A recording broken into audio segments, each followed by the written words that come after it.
Well, at our retreat, we are going to have an opportunity to express our commitment to practice the precepts. And I'd like to talk about the precepts so that we have some idea what that means. So we started by reading them to get a sense and a flavor of what they are. And tonight I'd like to talk about what the precepts are and what they mean in our lives and what this ceremony is about, so that we have some real facts here to deal with instead of just an imagination. What is this coming up? So let's start talking first about what are the precepts. The precepts began as an expression of an awakened mind. When the Buddha woke up, he saw right away that an awakened mind could not do certain things. An awakened mind couldn't lie and steal and sexually misbehave and do all the things that were listed in these precepts.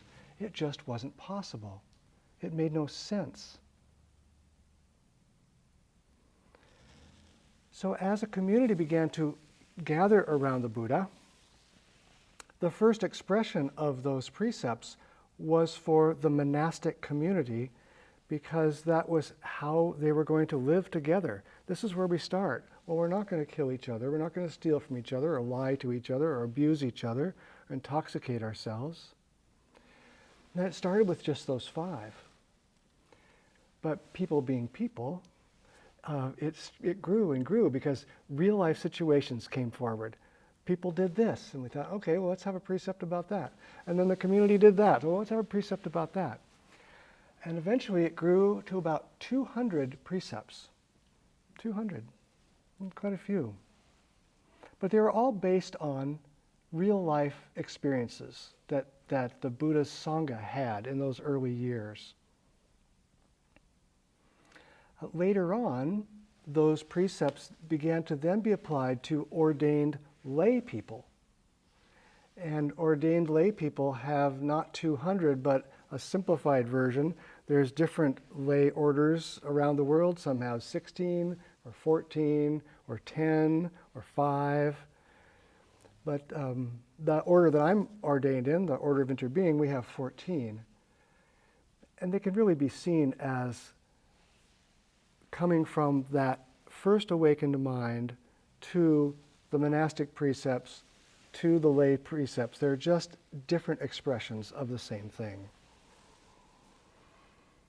And then the precepts apply to how we live as non-ordained lay practitioners.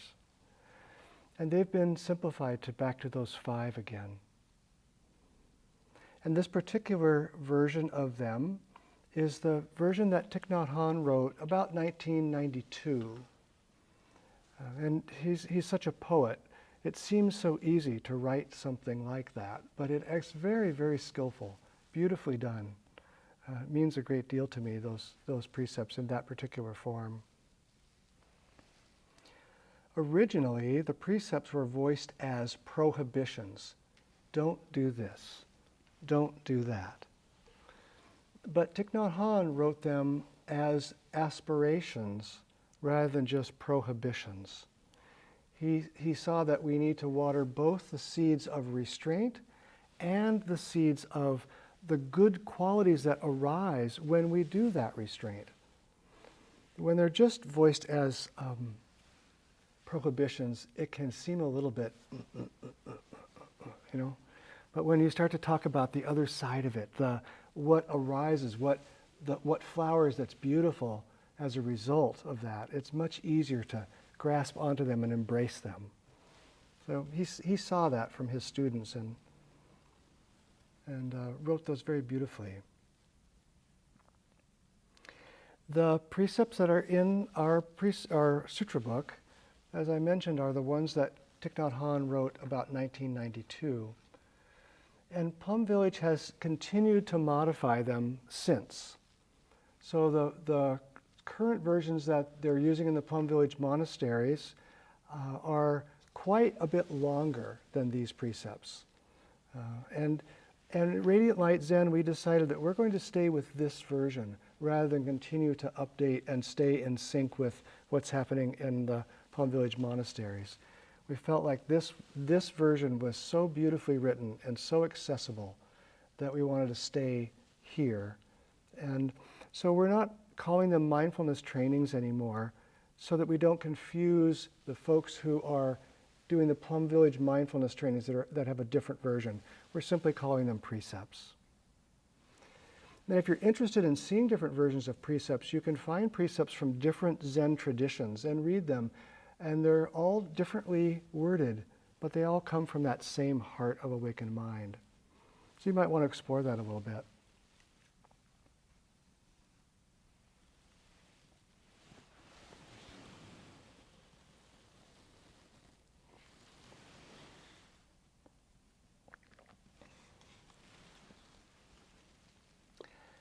So the 5 precepts are not commandments. We come from a mostly Christian culture where we have commandments, right? That's what's been handed down, commandments. And commandments, to my mind, are things that tell you to do or don't do this to avoid that consequence. You know, if here's a commandment, thou shalt not, and if thou shalt have this consequence, right? And these precepts are not like that. They're not tests for us to pass or fail. They're not performances for evaluation from another person or from a god or some evaluating body. They're aspirations. They point us in a direction. I like to think of an aspiration as sort of like following the North Star if you're a navigator and you're out on the ocean. You know that you can see the North Star and you can set your course by that North Star. It's reliable, it's constant. But you never arrive at the North Star. It's not a point that you get to. It's simply a point that you continue to orient yourself towards. The goal for our precepts is not perfection, it's growth. So they're more like the North Star than they are like a commandment. That a commandment might say that if you do this and you do it perfectly and you're rewarded. If you don't do it perfectly, you're punished. The precepts are not like that. They're like the North Star instead.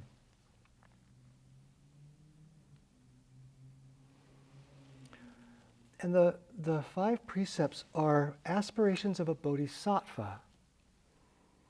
And that means they are vast and unattainable. You know, a bodhisattva is a person, a being, who makes the commitment to not leave others behind, to not be fully awakened until you can awaken with everyone and bring everyone with you. And these are aspirations of a bodhisattva, these precepts. And those are very vast. It's not, a precept is not just for our personal benefit. It's for everyone. We practice this not just for me, we practice this for you and for all beings. All beings who have lived before us, all who will come after us, beings who are human, non-human.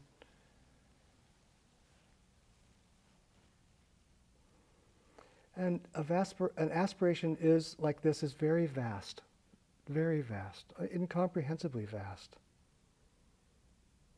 So an example, we might think about breathing as, we have a trivial aspiration might be just to take the next breath.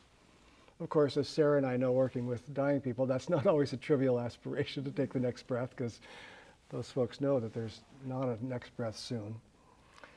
But for us, it's trivial to say, well, I aspire to take the next breath. But it's not so trivial. Maybe it's transformative to say, I will be mindful of the next breath. Yeah, good, I'll do that. That's transformational. I aspire to be aware of the next breath. But a truly vast aspiration is to take all breaths mindfully. Everyone. As many breaths as you have.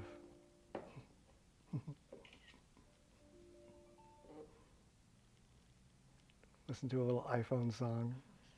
Sorry. It's okay.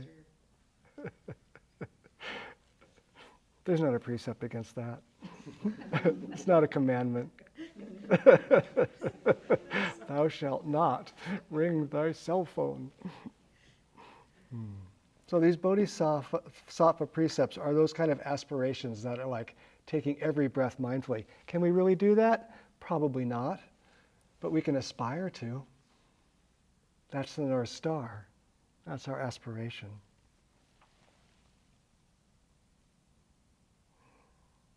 And you are a bodhisattva. So to set any less than that level of an aspiration is beneath you. To set less than the full aspiration to save all beings, to practice these precepts in their fullness, is less than you are capable of, because you're a bodhisattva.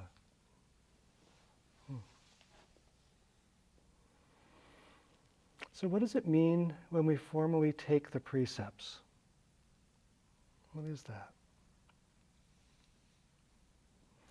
Well, it's partly something we do inside ourselves that we feel we have to pull up this aspiration, but it's also agreeing to have the precepts take us, to have the precepts work on us. So when you take the precepts, you agree to be willingly swept along in the river of support that practice gives us. You willingly agree to feel the freedom that practice gives us. As you do this, it gives you a personal benefit. You shoot yourself in the foot less often. You make these big mistakes less often. You don't have to keep track of the lies you've told people. You don't have to worry about that you can't get to work on a Monday morning because you've got a hangover. You do benefit from them. But you also have the Sangha's support. Other people are practicing these precepts right alongside of you. And that makes it possible for you to practice. It's just impossible to do this alone. We really can't do it. But when I know that you too are aspiring to speak the truth and to speak with kindness, that helps me do it. It's much, much harder if I'm trying to do that by myself. And maybe you feel that, for instance, in our political culture now that's so filled with lies, and people say whatever they want to say for their personal advantage. And when we're immersed in that, we start to think, oh, that's what I can do. That's what I should do. But when we're surrounded by Sangha, and Sangha really has the aspiration to speak truthfully and lovingly, then that gives us the energy to do it too.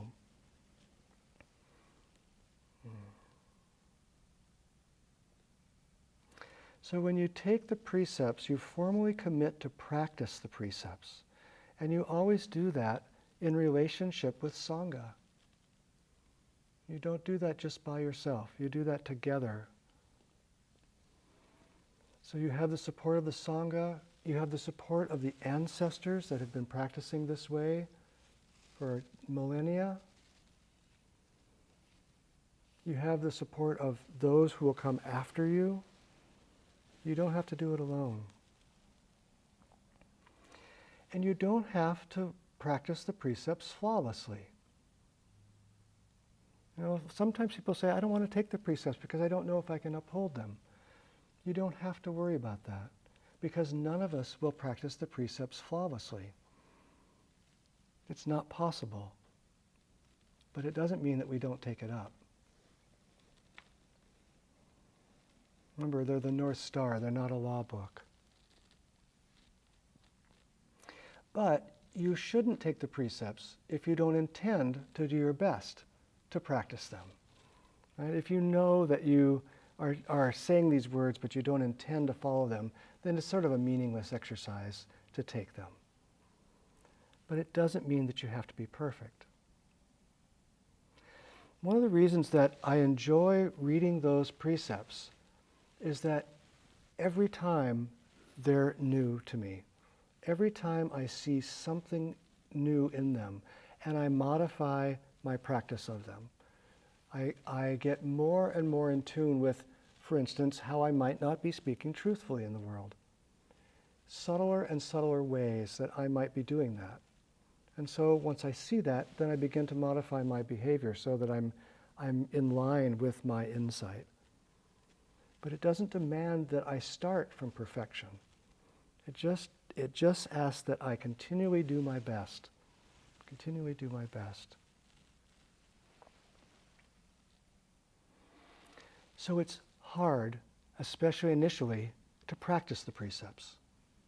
It's really hard. And it's hard because what the precepts do is they take our ego out of the center.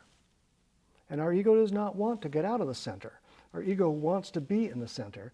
And so our ego is going to fight back, sometimes really hard. Right? The ego wants to be able to tell a lie to make it look better, right? Just think of being defensive when someone says you did this. I did not. I didn't do that. And the ego knows it's lying, but it's going to do it anyway. And we all have these egos. And they're all going to push back against modifying our behavior habits. So it's hard. It's hard.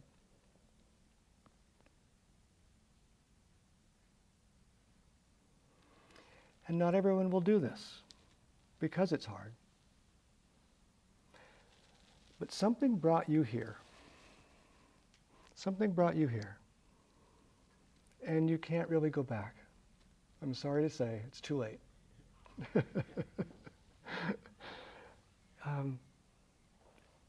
And so maybe you can't help now but practice the precepts.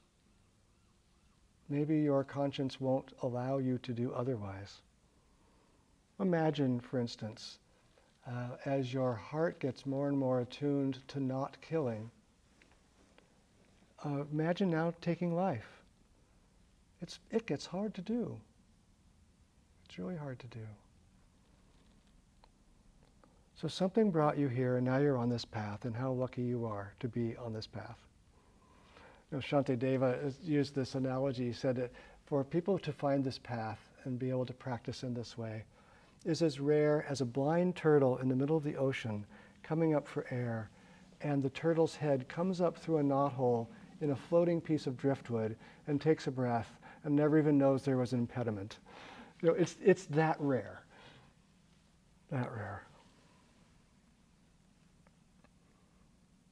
So I hope that you give yourself the chance to enjoy the river of the Sangha supporting you as you practice these precepts, because the freedom that they bring is so delicious and beautiful. The ego mind doesn't know that's coming, and so it's going to push back. But your own experience will begin to show you how lovely it is to practice these precepts. How lovely it is to protect yourself and others. It's just lovely. So I hope that you give yourself the chance to do that. So let's talk a little bit about the ceremony.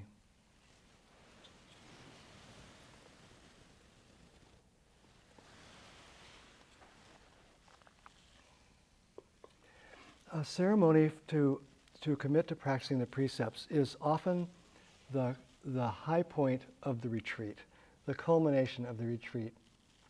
In our case, in this upcoming retreat, we do this on the very last morning of the retreat. And the reason that we do that is that the energy keeps building towards that moment, and it really feels like the peak. It's my favorite time of retreats.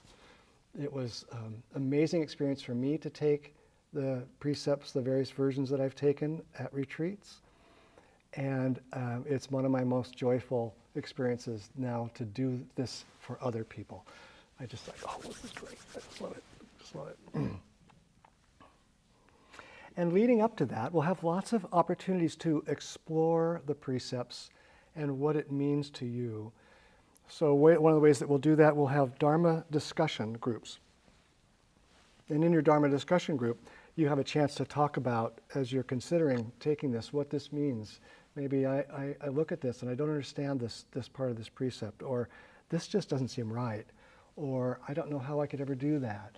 You know, we have a chance to talk with others that maybe some have taken them, some are considering, and it really helps you to clarify.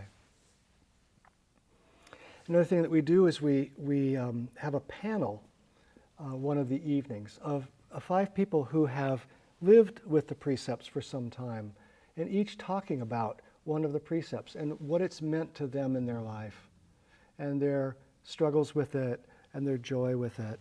So they, not from the perspective of, I have this all figured out, but just from a perspective of, here I am, and this is what I've been doing, and this is my experience. And I often find that a really helpful thing to do that panel.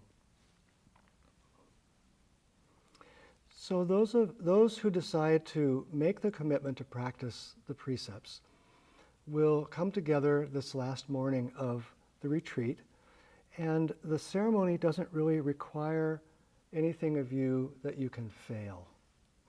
Right? There's no being put on the spot or anything of that nature. The Sangha surrounds you, and the Sangha helps you and upholds you.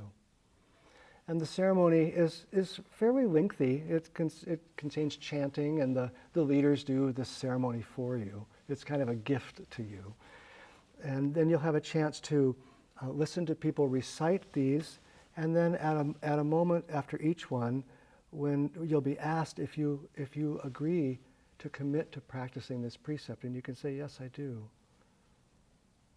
And then we go to the next precept and the same thing, and you'll be asked if you agree to practice this. And the ceremony matters. It matters. It's important to do this in a way that is with the Sangha and spoken in the setting of the retreat, because it really sets us on that path. It matters. It's different than sitting in your own bedroom in the middle of the night and saying, I think I'll do this. When you do it at the retreat, it really opens your heart in a different way. When I took the precepts, it moved me so much that at the end of it, the whole Dharma hall emptied out, and I just sat there on my cushion. I just had tears streaming down my face. It felt like such a pivotal moment in my life. And I couldn't have said that was going to be true, but it just shifted me. I was a different person afterwards. It's lovely. And the Sangha is there to witness, and your Sangha brothers and sisters that are taking it with you become kind of a family for you, a group of people that you can come back to and support each other, and sometimes hold each other to account when that's necessary. I still have members of my ordination family that I see on a regular basis, and it's lovely. It's a big support. And it also matters because in our tradition, we make a promise that says, I will recite these at least once a month. And without reciting them once a month, they tend to lose energy, and that North Star becomes less clear and bright. And so part of the ceremony is agreeing that if we don't do that at least once a month, and if we miss 3 months, that we need to do the ceremony again. We need to regain that energy of doing the ceremony so that we are back on the path with integrity. And then the final thing about the ceremony that I haven't brought up yet, it also entails taking refuge in the 3 jewels, the Buddha, the Dharma, and the Sangha. And when we say take refuge, we mean I agree to turn for support to those things, to turn to support from the Buddha, from the Dharma, and from the Sangha.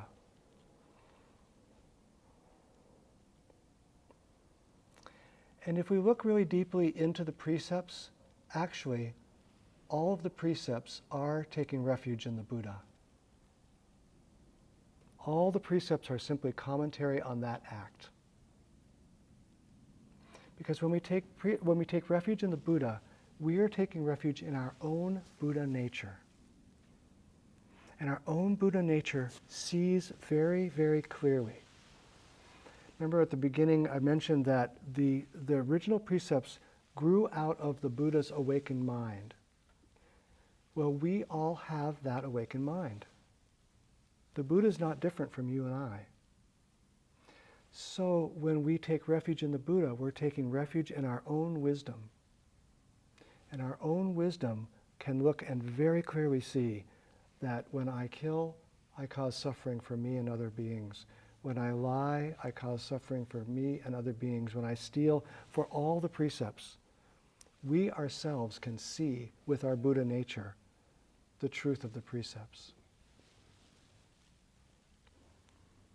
So taking refuge in the Buddha, Dharma, and Sangha is part of the ceremony as well. Okay, I think that's all I'd like to say. We do have the Sutra book on the website. You can download it and have your own copy to be able to look at these precepts if you'd like to look at them in detail. But the rest of the time I'd like to devote to questions and comments, because I've talked enough. So thank you for listening so kindly.